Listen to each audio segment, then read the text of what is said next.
Hello everyone, कैसे हैं आप लोग? सब बढ़िया। ऑल राइट, चलिए देखिए, मुझे पता है कि होली का जो फेस्टिवल है वो शुरू हो चुका है, बट फिर भी आपको अपनी पढ़ाई को जारी रखना है ना।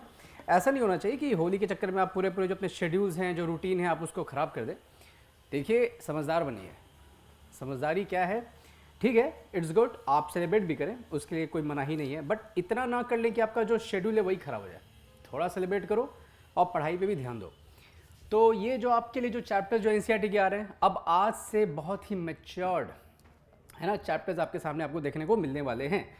और वो मैच्योर्ड चैप्टर्स आपके सीधे संविधान से ही शुरू होने वाला है, क्योंकि अब आपका क्लास 8th का जो एनसीईआरटी है, 6th और 7th इन दोनों का हो चुका है। अब आपके लिए क्या बचता है? अब बचता है आपके लिए स्टैंडर्ड 8th का एनसीईआरटी।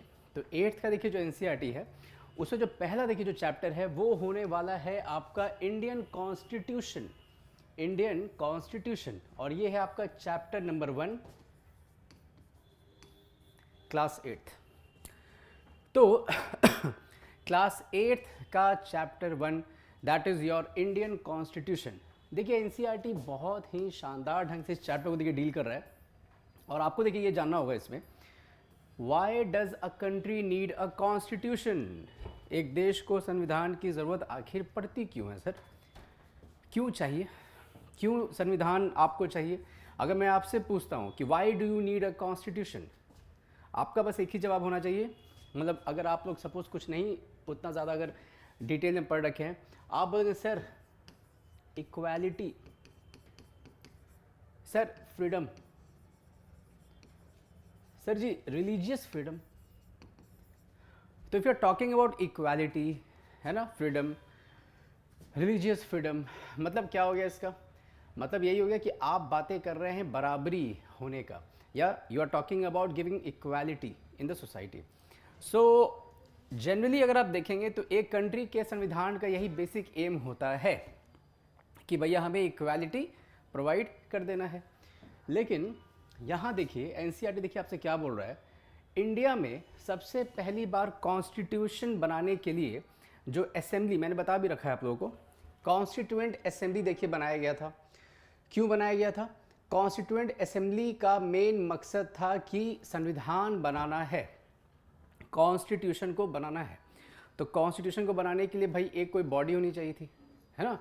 कोई एक बॉडी होगा जो उस पूरे संविधान को बनाएगा, और वो बॉडी जो था वो आपका था कॉन्स्टिट्यूएंट असेंबली। देखिए यहाँ पे लिखा हुआ है कॉन्स्टिट्यूएंट असेंबली। ये असेंबली का जो काम दिया गया था वो ये दिया गया था कि तुमको बनाना है क्या? संविधान। You have to make constitution. Alright, just a moment.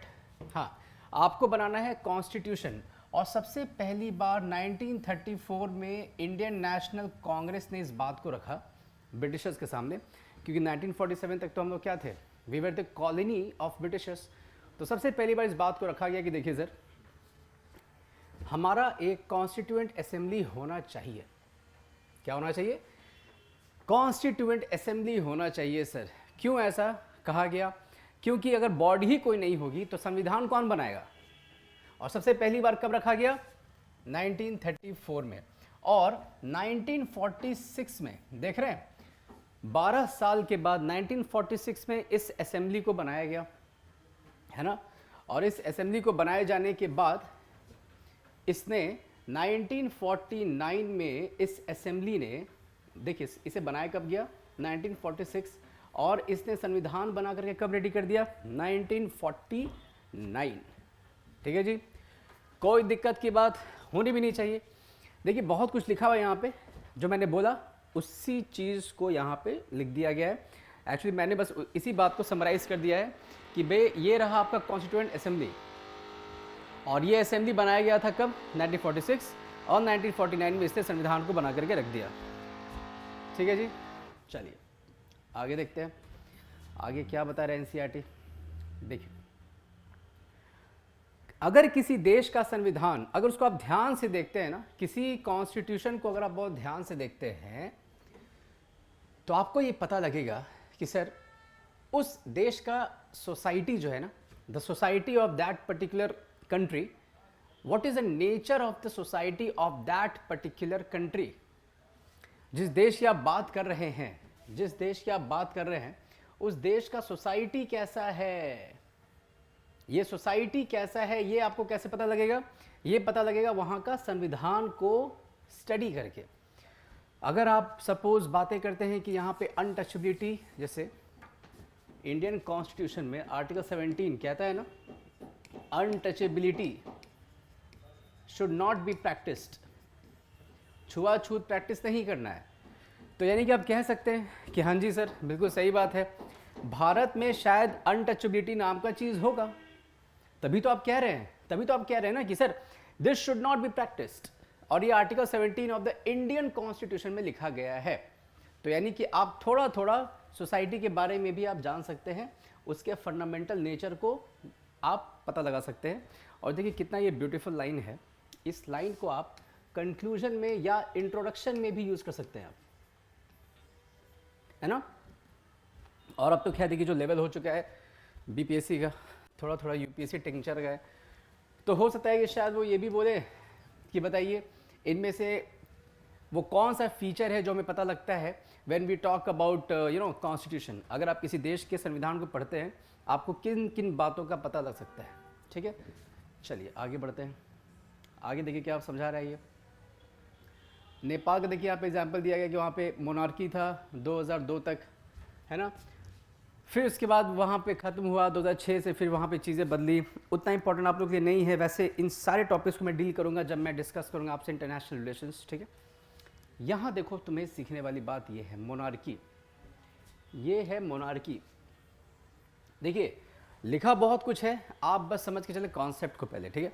देखिए मोनार्की क्या है, अगर आप बात करें मोनार्की की तो मैंने बता रखा है आपको, monarchy means what, monarchy means mono plus Archie, mono plus Archie, ये होता है मोनार्की का मतलब। मतलब क्या है, मोनो का मतलब क्या हो गया, मोनो का मतलब हो गया सिंगल, एक, और आर्की का देखिए मतलब क्या हो गया, दिस मीन्स रूलर, रूलर, एक रूलर जहां पे होगा, केवल एक रूलर, सब कुछ उसी के हाथ में है, everything is in the hands of this particular ruler. तो आप कहते हैं कि देयर एग्जिस्ट मोनार्की। तो यही बातें देखिए यहाँ पे रखी जा रही है एनसीईआरटी द्वारा कि भाई ये जो मोनार्की है, मोनार्की सिस्टम यहाँ पे था नेपाल में, ठीक है। और उसके बाद फिर the previous constitution of Nepal which had been adopted in 1990। अब ये सब आपके लिए बहुत इंपॉर्टेंट नहीं है, टू बी फ्रैंक, ये सब आपके लिए बहुत इंपॉर्टेंट नहीं है, लेकिन हल्का फुल्का बस आप लोग देख लेंगे बहुत ज़्यादा, क्योंकि ये फिर से रिपीट होगा आपका क्लास 11th में, और वहाँ पे पूरा डिटेल में आपको एक मौका मिलेगा। बट कुछ कुछ ऐसे यहाँ टर्म्स हैं जो आपको अभी थोड़े डिफिकल्टी में आप अपने आप को पाएंगे। तो जस्ट लेट मी, है ना, let me take this session in the best way so that आप चीज़ों को समझ पाएँ, ठीक है। क्लियर है। तो इस पैराग्राफ में आपके लिए समझने के लिए बहुत कुछ नहीं था। यहाँ पे आइए, हाँ ये देखिए, देखिए ये दो कीवर्ड बस मैंने यहाँ पे हाईलाइट किया है। सेकेंड इंपॉर्टेंट क्या पर्पस होता है आपके, सपोज किसी देश के संविधान को अगर आप पढ़ते हैं तो उसका जो पर्पस है वो क्या होना चाहिए, उसका जो पर्पस है वो ये होना चाहिए। पहला क्या था, जो सोसाइटी है उसका नेचर आपको पता लग रहा है, क्योंकि बहुत सारी चीज़ों को हम लोग देखते हैं कि हमारे संविधान में उन चीज़ों को लिखा जाता है। सेकेंडली अगर आप बात करेंगे तो nature of a countries political system, political system है ना, पॉलिटिकल सिस्टम जो है किसी देश का, वो भी आपको बड़े शानदार ढंग से देखने को समझ में आ जाएगा कि भाई ये रहा हमारा संविधान, ये जो स्ट्रक्चर्स हैं, और इस तरह से यहाँ का पॉलिटिकल सिस्टम काम करता है। समझ रहे हैं आप। तो इसमें आपको बहुत ज़्यादा, ये देखिए क्या है, मैं क्या बताना चाह रहा हूँ, जब आप मेंस आंसर राइटिंग करेंगे ना, मेंस, ये चैप्टर मेंस के लिए ज़्यादा इंपॉर्टेंट है, इसका अगला जो चैप्टर है वो पीटी के लिए बहुत इंपॉर्टेंट है। यहाँ पे देखिए आपको 2 पॉइंट मिल गया। अगर पूछा जाए discuss the significance of constitution, आप लिखिए सोसाइटी के नेचर के बारे में आपको जो है अच्छा खासा आइडिया मिल जाएगा।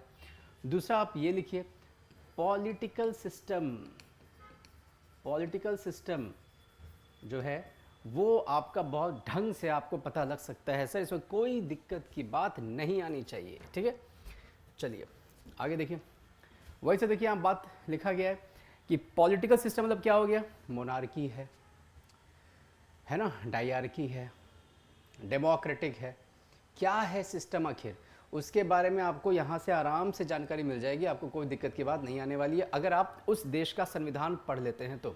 जैसे अगर आप इंडिया का पढ़ेंगे तो जो प्रिएम्बल है वहाँ क्या लिखा हुआ है, रिपब्लिक, डेमोक्रेटिक, सॉवरेन। तो ये सब चीज़ें क्या हैं, अरे ये सब चीज़ें सिंपल है सर, यही तो हमारा नेचर है ना, nature of the Indian constitution. Suppose जब लक्ष्मीकांत आप पढ़ेंगे तो वहाँ लिखा हुआ है, प्रिएम्बल से ही कॉरेलेट करके लिखा हुआ है कि प्रिएम्बल पढ़ने के बाद हमें ये पता लगता है कि nature of the Indian constitution क्या है। ठीक है, चलिए ये सब कहानी है, ये सब आपके लिए नहीं है, जो बच्चे हैं उन लोगों के लिए है। ये देखिए एक और बात होती है, संविधान जो है वो क्या, उसका बेसिक अब हम लोग पढ़ने वाले हैं कि इसका फंक्शन क्या है। संविधान का बेसिक जो फंक्शन है, बेसिक जो फंक्शन है, बेसिक जो फंक्शन है, फंक्शन वो क्या है। तो भैया देखो, मिसयूज ऑफ अथॉरिटी, जो भी अथॉरिटी बैठी हुई है ऊपर में, वो आपके साथ किसी भी तरह का कोई भी मिसयूज ना हो, इसके लिए संविधान बीच में बैठा हुआ है। संविधान आपका मिसयूज नहीं होने देगा, आपके राइट्स का मिसयूज नहीं होने देगा, है ना। देखिए जो मैं बोल रहा हूँ ना, इन सारे कीवर्ड्स को बस आप लिखते चले। 8th क्लास एंड ऑनवर्ड्स आपको कीवर्ड्स पे ज़्यादा मैं फोकस करवाऊंगा। आप देखिएगा 10-10 पेजेस के एक एक चैप्टर होंगे, मुश्किल से 10 से 12 कीवर्ड्स आपके लिए इंपॉर्टेंट होंगे। हाँ ये तो चलिए एनसीईआरटी है, एक एक चीज़ को खुल के लिखता है ये, बट मैं आपको शब्दों से बताऊंगा, मैं बहुत ज़्यादा यहाँ पे हाईलाइट नहीं करने वाला हूँ ताकि आपका कन्फ्यूजन कम रहे। Got it, good. तो अगला देखिए क्या है, हाँ राइट टू इक्वालिटी हम लोग पढ़ चुके हैं। संविधान आपको ये भी देता है, ठीक है, अथॉरिटी आपके साथ कोई भी मिसयूज ना करे ये भी करता है प्रोवाइड, और religion, race, caste, gender and place of birth के बेसिस पे आपके साथ डिस्क्रिमिनेशन नहीं हो, इस बात का भी ध्यान रखता है कौन, संविधान। ठीक है, एक ही बात को देखिए रिपीट किया जा रहा है, बट चलिए मेरा काम है आप लोगों को एक बार गो थ्रू करा देना। यही है, let's play football today for a change, no we will play cricket. Democracy दिखा रहा है यहाँ पे। The teacher decides to settle the problem with a show of hands. Obviously, there are more boys in the class. He. We have won. तो ये ही कर लें आप लोग आराम से, कोई दिक्कत नहीं है। ठीक है, चलिए देखिए अब यहाँ क्या है। This is a very important statement that you are just going to find in the NCERT of class 8th। देखिए क्या है, समझ के चलिए। टायरनी और domination by majority of a minority. देखो भाई यहाँ पे देखो सिंपल सी ये बात कह रहा है कि संविधान देखिए क्या करता है कि वो कभी भी डिस्क्रिमिनेट नहीं होने देगा किसी का भी, यानी डिस्क्रिमिनेशन नहीं करना है। एक बात बताइए आप, हम लोग सुनते हैं कि सर मेजॉरिटी और एक होता है माइनॉरिटी, मैं इसको ले लेता हूँ, चलिए मेजॉरिटी एंड माइनॉरिटी। तो ये जो मेजॉरिटी और माइनॉरिटी हैं, क्या ये तय सी बात है कि केवल मेजॉरिटी ही माइनॉरिटी का प्रताड़ना कर सकते हैं? मतलब क्या यही इनको बस सप्रेस कर सकते हैं क्या? ऐसी बात नहीं है। माइनॉरिटीज़ में भी हो सकता है कि कुछ ऐसे होंगे माइनॉरिटी जो कि थोड़े ज़्यादा संख्या में होंगे, ये थोड़े कम संख्या में होंगे, ये भी तो इनका कर सकते हैं। संविधान इसी बात को लिख रहा है। Our constitution lays down the rules that majority in minority should not have the right to discriminate। क्योंकि हम लोग ये सीख के चलते हैं कि majority should not है ना discriminate against the minority, ऐसी बात नहीं है।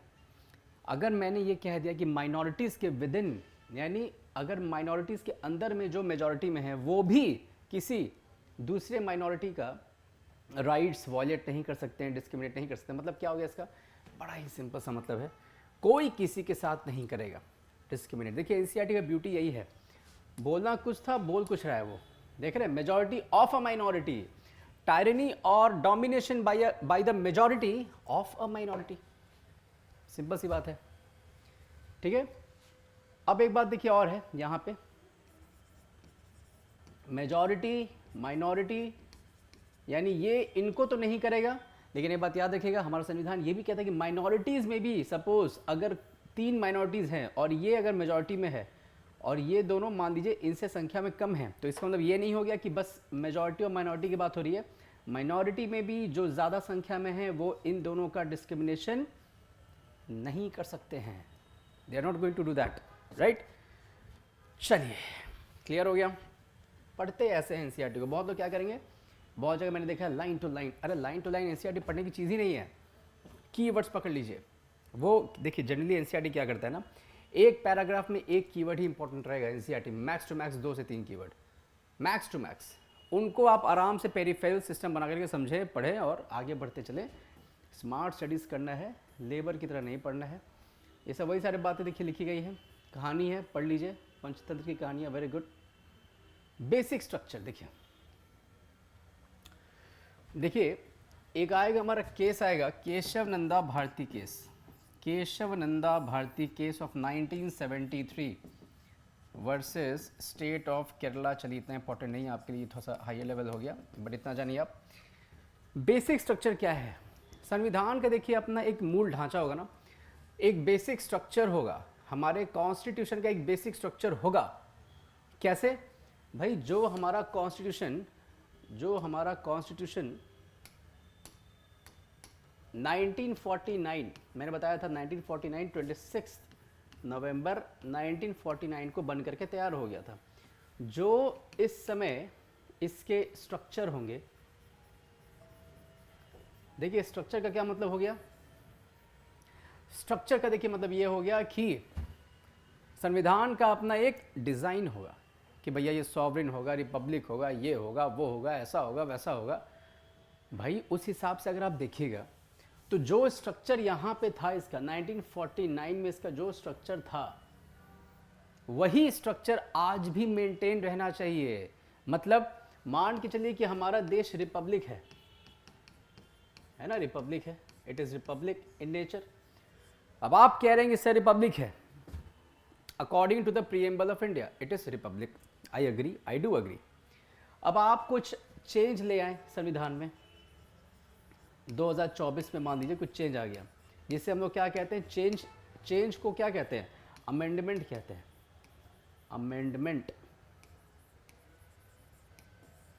अमेंडमेंट। यानी कि आपने कुछ चेंज लाया संविधान में 2024 में और आपने रिपब्लिक नेचर को ही खत्म कर दिया, तो ये कैसी बात हुई? This change is not at all accepted by the Supreme Court. Supreme Court बीच में आएगी एंड बोलेगी देखिए sir, you are not suppose to destroy the basic structure of the Indian constitution, you are not at all allowed to do that because the basic structure should be maintained at any cost. आप कर ही नहीं सकते हैं, you just cannot do that. Why? The basic reason is that जब हमारा संविधान बन रहा था, the constitution makers had something in their head. They had something in their head that the design of the constitution should be like this, should be like this. These elements should be inculcated या should be in that particular constitution of India. अब आप कह रहे हैं कि नहीं sir, जो वो लोग सोच करके बनाए, now I'm just going to change it. This is not at all possible because of the reason that basic structure आपका कभी भी change नहीं होना चाहिए, नहीं बदलना चाहिए। ठीक है सर, चलिए यही बात देखिए यहाँ पे कह रहा है ये, वरना पता चला कि आप में सेक्युलरिज्म का जो प्रोविजन है वो भी आपने चेंज कर दिया है ना। चलिए आगे बढ़ जाऊँ मैं। हाँ, की फीचर्स देखिए यहाँ पे क्या है, इसमें आपको थोड़ा ध्यान देना है। पहला चीज़ तो ये देखिए, बी आर अम्बेडकर साहब को देखिए यहाँ पे, बस आपके लिए ये सब इंपॉर्टेंट नहीं है, ये इंपॉर्टेंट है। Father of the Indian constitution किन्हें कहते हैं हम लोग? बी आर अम्बेडकर जी को कहते हैं, अम्बेडकर जी। और क्या फुल फॉर्म है? भीमराव रामजी अम्बेडकर को कहते हैं हम लोग। और जनरली देखिए यहाँ पे क्या है कि हमारा संविधान जो है ना, वो हर चीज़ को कंसिडर करता है, मतलब धर्म को करता है, रिलीजन को करता है, कास्ट को करता है, रेस को करता है, सेक्स ऑफ द पर्सन को करता है, प्लेस ऑफ बर्थ को करता है, डिसेंट को करता है, कलर, हर चीज़ को वो कंसिडर करता है। माइनॉरिटीज़ को करेगा, religious minorities, linguistic minorities, it is going to consider each and every section of the society. क्यों?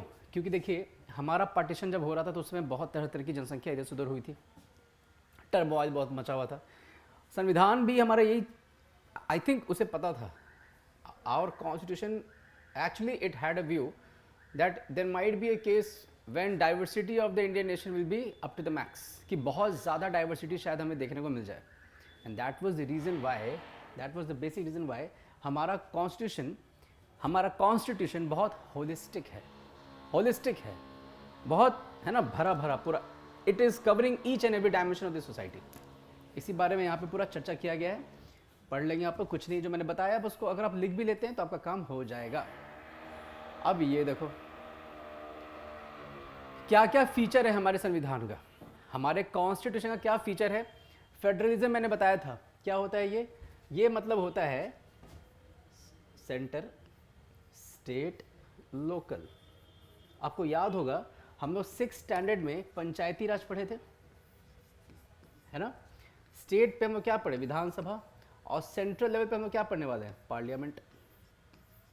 तो यानी कि देखिए पावर्स जो है ना, पावर्स वो डिस्ट्रीब्यूट किए गए हैं, या आप ये कह सकते हैं कि more than one level of government. बस देखो इस पूरे पैराग्राफ में एनसीईआरटी में बस यही कीवर्ड बस इंपॉर्टेंट है, बाकी ये सब चीज़ तो चलो मैं समझाने के लिए आपके सामने हुई। आपको कम से कम चीज़ हाईलाइट करना है भाई, 12th क्लास तक की एनसीईआरटी है, कम से कम आपका 50-60 पेजेस का नोट्स बन जाएगा, शॉर्ट नोट्स बनाइएगा तब, ठीक है। तो फेडरलिज्म का मतलब क्या है, more than one level of government. एक लेवल से ज़्यादा अगर आपको गवर्नमेंट कहीं दिख रहा है तो आप कहते हैं कि वहाँ पे फेडरलिज्म है। इंडिया में दिखता है भाई, सेंटर पे है, स्टेट पे है, लोकल पे है, ठीक है। चलो क्यों ऐसा किया गया, ताकि स्टेट का जो रिक्वायरमेंट है वो भी पूरा हो जाए, सेंटर का जो है वो भी पूरा हो जाए, ठीक है। चलिए आगे बढ़ते हैं। ये सब बस वही बातें यहाँ पे लिखी गई हैं, बहुत आपके लिए इंपॉर्टेंट है। ये देखो parliamentary form of government, parliamentary form of government. देखिए ये सीबीएसई के जो बच्चे हैं वो भी देख सकते हैं, बट स्पेसिफिकली ये बीपीएससी यूपीएससी के लिए ही ज़्यादा ये जो पूरा सीरीज़ है वो वाइटल है। हाँ वो भी दे सकते हैं, कोई दिक्कत नहीं है, बट ये उनके लिए सब पॉइंट्स छाटा गया है क्योंकि यहाँ से डायरेक्ट क्वेश्चन आपको देखने को मिलेंगे। यहाँ क्या है, parliamentary form of government, representatives who are elected by the people. आप सेंटर पे देखिए पार्लियामेंट में, या स्टेट्स में देखिए आप विधानसभा, इन दोनों जगह पे क्या हो रहा है, यही तो हो रहा है। जो रिप्रेजेंटेटिव्स हैं वो चुने जा रहे हैं, elected by the people, they are being elected by the people. और इसी वजह से ये देखा जाता है कि भाई इंडिया में पार्लियामेंट्री फॉर्म ऑफ गवर्नमेंट है। पार्लियामेंट्री फॉर्म ऑफ गवर्नमेंट का मतलब ही होता है कि आपके चुने गए रिप्रेजेंटेटिव्स जा करके बैठने वाले हैं पार्लियामेंट में या विधानसभा में। क्लियर है। तो जहां भी आपको ये फीचर दिख जाएगा वो आपका क्या हो गया, पार्लियामेंट्री फॉर्म ऑफ गवर्नमेंट। अब आपकी पीटी में बस यही पूछ दिया जाएगा इसी को, which of the following is more correct. अब तो ऐसा भी सवाल आपके एग्जाम में आ सकता है, ठीक है। चलिए आगे बढ़िए। देख रहे हैं यूनिवर्सल अडल्ट सफ्रेज मैंने बता रखा है आपको, 18 साल से ज़्यादा। और देखिए जो भी चीज़ें मैंने बता रखी है ना पिछले क्लासेस में, वो मैं बार बार रिपीट नहीं करूँगा बिकॉज फिर ये लेक्चर बहुत लंबा जाएगा, ठीक है। यूनिवर्सल अडल्ट सफ्रेज क्या हो गया कि 18 साल से ज़्यादा अगर आपका उम्र है तो आप वोट करने के लिए एलिजिबल है, ठीक है। और ये इंश्योर करता है कि सब लोग वोट करेंगे। सेपरेशन ऑफ पावर्स क्या हो गया, देखिए इसमें क्या है, सरकार के 3 ऑर्गन्स होते हैं, सरकार के 3 हाथ हैं, आप ऐसे समझ के चलिए।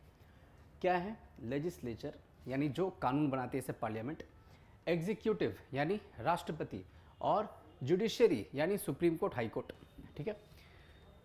इसमें देखिए क्या होता है कि ये तीनों के तीनों, each of these organs should exercise different powers. अलग अलग पावर्स बांट दिया गया है, सेपरेट कर दिया गया है पावर्स को। देखिए है ही ना separation of powers, different powers तीनों को दिए गए हैं, लेजिस्लेचर, एग्जीक्यूटिव, जुडिशरी, तीनों को पावर्स जो है ना वो अलग अलग दे दिए गए। क्या भाई, एग्जीक्यूटिव तुम एग्जीक्यूटिव वाला काम करना, लेजिस्लेचर इधर आओ, you have to make a law, make it. और जो बने हुए लॉ हैं उनको एग्जीक्यूट कौन करेगा, लागू कौन करेगा, एग्जीक्यूटिव, राइट। और अगर उस लॉ को बनाने में कुछ गलती हो गई या उस लॉ को एग्जीक्यूट करने में अगर कोई प्रॉब्लम आ रहा है, किसी फंडामेंटल राइट्स का वॉयलेशन हो रहा है, इन दैट केस कौन आने वाला है बीच में आने वाले हैं आपके जुडिशरी भाई साहब। Judiciary will tell you come here, let me review the petition or let me review the law or let me review the executive action, as simple as that। तो आपके एग्जाम के लिए बस ये लाइन देखिए important है, should exercise different powers. लेकिन होता क्या है कि through this each organ acts as a check on the other organs of government and this ensures balance of powers. देखिए सेपरेशन ऑफ पावर्स हो गया, ठीक है। इसमें क्या है, पावर्स आपने तीनों का अलग अलग तो बांट दिया है, लेकिन यहाँ पे चेक्स एंड बैलेंस भी चलता रहता है। जैसे मैं आपको देता हूँ एग्जांपल, पार्लियामेंट क्या हो गई, लेजिस्लेचर, और राष्ट्रपति साहब क्या हो गए, एग्जीक्यूटिव। राष्ट्रपति साहब को हटाने के लिए जो प्रोसेस चलता है वो चलता है पार्लियामेंट में, आपके संसद भवन में चलता है। दोनों हाउसेज इसमें इन्वॉल्व होते हैं। They are having their duty और they are having the function to remove this president, right, good. तो यानी कि देखिए क्या हो रहा है यहाँ पे, एग्जीक्यूटिव को हटाने के लिए कौन आ रहा है बीच में, लेजिस्लेचर। सर आपने तो बोला कि तीनों के पावर्स अलग अलग हैं, लेकिन नहीं, कहीं इंडिया में बहुत स्ट्रिक्ट नहीं है, अमेरिका में बहुत स्ट्रिक्ट है, बट इंडिया में बहुत स्ट्रिक्ट नहीं है। इंडिया में ऐसा नहीं है कि एक दूसरे में वो घुस नहीं सकते, घुस सकते हैं, बट लिखा हुआ है संविधान में, उस बात का वर्णन किया हुआ है, it has been mention, right. तो चेक्स एंड बैलेंस इसी को कहते हैं। चेक कर रहे हो आप, राष्ट्रपति जी को भी पता है कि अगर मैंने संविधान का वॉल्यूशन किया तो मुझे पार्लियामेंट हटा देगी, तो ये भी अपना बैलेंस रहते हैं। क्यों? क्योंकि पार्लियामेंट इन पे चेक रखती है। क्लियर? चलिए आगे बढ़ता हूं मैं। अब आते हैं आखिरी टॉपिक, स्टेट। देखिए ये शब्द आएगा और मैंने बता भी रखा है स्टैंडर्ड 6 में, सॉरी 7 में, बड़े बार और देखिए स्टेट वर्ड, देखिए जहां आएगा इसका मतलब आपका स्टेट गवर्नमेंट नहीं होता है, याद रखिएगा। मतलब generally if you are talking about, ये जो है article number 12 of the Indian constitution, वहां पे आपको इस स्टेट का डेफिनेशन मिल जाएगा। क्या क्या है, जैसे आप देखिए, parliament, Vidhan Sabha, central government, state government, panchayat, municipalities. बस आप इतना भी के लिए याद रखें, ये सब के सब आपके स्टेट के डेफिनेशन में आते हैं। कहाँ आते हैं ये? These are included in the definition of the state, and the definition of the state is mentioned under which article, sir? It is mentioned under article 12. It is mentioned under article 12, right? क्या क्या आते हैं इसमें sir? Parliament आते हैं, Vidhan Sabha, central government, state government, panchayat, municipalities. यानी कि अगर मैंने आपसे लिख दिया कि स्टेट शैल नॉट डिस्क्रिमिनेट, हम लोगों ने पढ़ा था ना एक article, state shall not discriminate only on the basis of religion, race, caste, sex of the person and place of birth. यानी कि इन 5 ग्राउंड्स पे स्टेट कभी भी डिस्क्रिमिनेट नहीं कर सकती है। तो कौन कौन है वो स्टेट में, आप पूछेंगे ना सवाल, सर ये स्टेट का मतलब क्या, राज्य सरकार? जी नहीं, ये सब के सब, इनमें से कोई भी वो अथॉरिटी नहीं होगी जो आपके फंडामेंटल राइट्स का वायलेशन कर देगी। ठीक है, तो ये देखिए आपका चैप्टर था। ठीक है, कीप रिवाइजिंग, और बस इसी तरह से आपको सीखना है कि कैसे एनसीईआरटी से आपके काम की चीज़ों को निचोड़ लेना है। इससे ज़्यादा आपको ज़रूरत नहीं पड़ेगा, don't worry about that. 11th 12th की एनसीईआरटी में मुझे जहाँ तक लग रहा है कि एक एक चैप्टर को 2-2 क्लासेस में लेना पड़ेगा, बिकॉज वहाँ पे आपको बल्क में पूरे चैप्टर्स हैं। वहाँ 1 घंटे में एक चैप्टर होना मुमकिन नहीं है। बट 10th क्लास तक की एनसीईआरटी में आपको बस बेसिक जैसे separation of powers, okay sir, different organs are going to exercise different powers, federalism, more than 1 level of government, बस ये सब कीवर्ड बस आपके दिमाग में रहना चाहिए। Good, okay, excellent, then see you in the next class. Holi भी बनाइए, बट यहाँ भी थोड़ा ध्यान देते रहिए। ठीक है, यही आपकी कुंजी और पूंजी है। Take care, all the best, see you in the next lecture. Thank you.